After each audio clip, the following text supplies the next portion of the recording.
everybody to do a gentle circle. Don't go max immediately, okay? I don't want anybody winding up with a crick in the neck. Obviously, if I'm not going to sleep right, not going to eat right, not going to get enough protein in my diet, how am I going to build the muscle? If I'm not going to eat certain foods, how am I going to replenish my joint? Ultimately, to make that person very versatile like a cat, like an animal.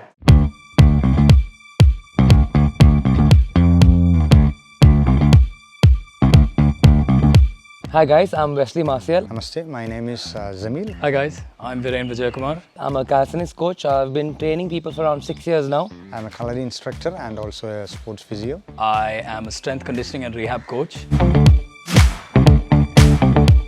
Hi, I'm Angad and I train at LightHaven doing Muay Thai. Calisthenics, right? Say we have first few exercises, but we have to always think 3-4 steps ahead. Okay, I want to achieve handstand push-ups. So from day one, I got to be keeping the grip right, the formation right, even in the basic push-ups. It's like the ABCDs, You learn your ABCD, you learn words, you learn sentences, and then someday you sing. I want to hold, and I want to put my feet forward. You see the core connection I'm already building with such an easy exercise? I can easily do this, but I'm cutting out my legs, I'm cutting out my core. If I'm doing this, see how elegant it looks, how better it looks? So I'm training my core when that's not even the focus. That's it. Go dead again.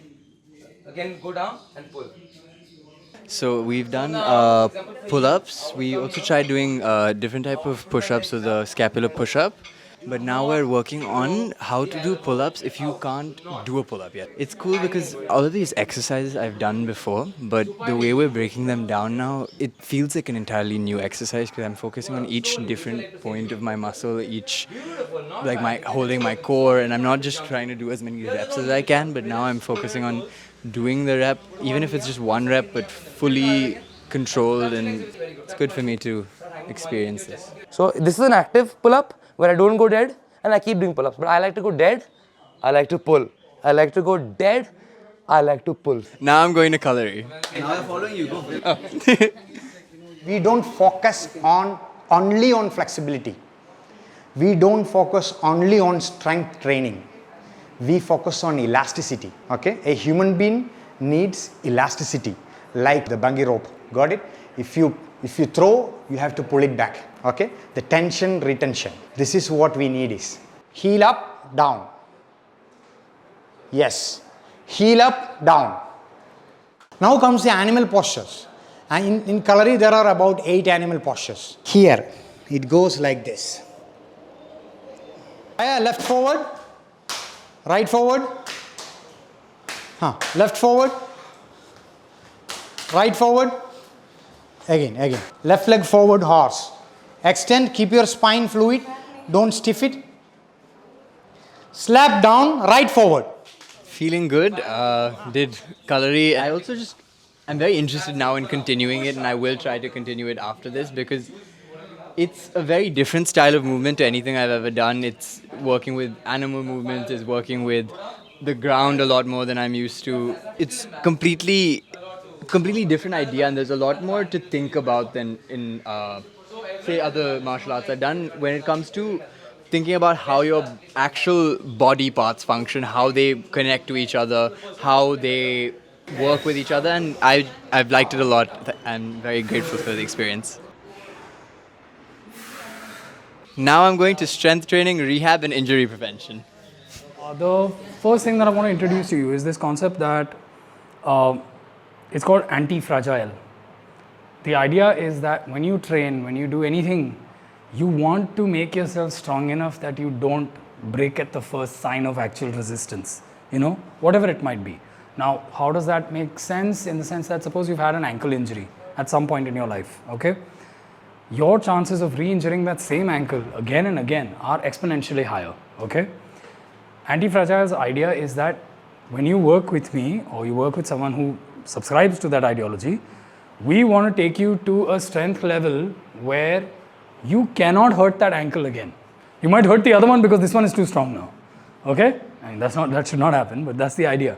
The idea is we try to elevate your strength to the level where it's double the point at which you got injured at. Because clearly at that time, whatever you were doing, your capacity was here and the load exceeded it. So now we take capacity here, so load I mean, under catastrophic circumstances, it might exceed it, but otherwise, it's not going to happen. You're going to be safe. Come, let's go. Keep your back straight. Let's go. Okay, now start trying to stop using your hands. Okay. Try to do it without your hands. Suddenly, things will get much more interesting. Turn through, turn through. Nice. Hold it.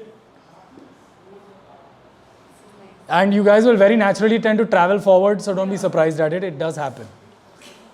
It's very normal. Exactly. And now stop. Yeah, now stop. Good job.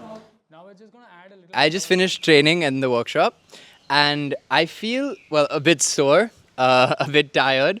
But overall, I learned a lot and I had a really eye-opening experience to the way that my body works and the way I can kind of prevent injuries as well as just train for my goals. I just finished teaching a workshop on just using basic strength and conditioning, really simple stuff that you could add to your day-to-day life to dramatically improve the quality of life and to sort of move in a more pain-free way, or to improve the way you move, to improve your performance if you're taking part in sports or you're hitting the gym, whatever it might be. Today's workshop was amazing. I loved how Viren and Zameel, carry their classes. Little that I got a chance to see, their outlook, their passion for what they do is amazing. It's always lovely to meet people who know so much and to do more. So here we had a wonderful workshop for just for one day on Kalaripayattu, fundamentals like functional exercise based in Kalari. How can it be affected, benefit? How can it benefit a martial artist or a normal individual? It was a wonderful experience. We had quite a few students, very nice, and everyone was very much like interested in learning something to move their body in a very nice way and to be fit. And it's been fun to also discuss it with the other coaches who brought very unique perspectives, like from Kalaripayattu and also from Calisthenics, and bring it all together and discover the parallels between all of them. I feel pretty confident and happy and excited about my future with my body. Thank you.